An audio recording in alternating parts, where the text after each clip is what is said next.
Mahal po ang gas ngayon, kaya yan, naisipan kong bumili nitong tungko. Yan, ito po yung lalagyan ng uling.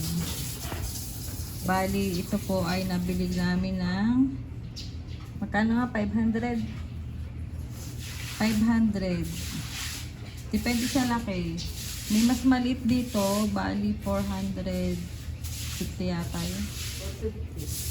Tapos, bumili na din ako ng palayok para native ang anggatin. Ayan. Ito namang liit na to na palayok. Magkano nga to? 450?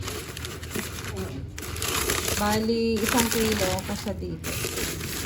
1 kilong tulingan. Ayan. 450.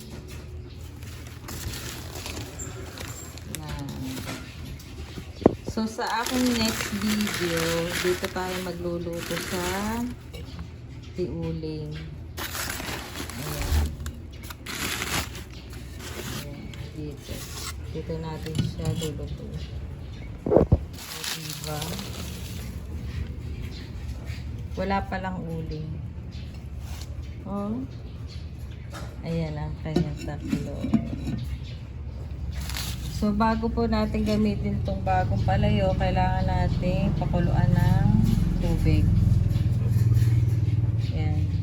Tsaka asin. Mga siguro 30 minutes.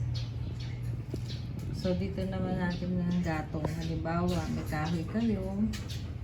Yan. Yan, susok. So, yan, diba? Makakatipid tayo ngayon. Tsaka iba yung luto dito sa palayok. Ang ganda niya, oh.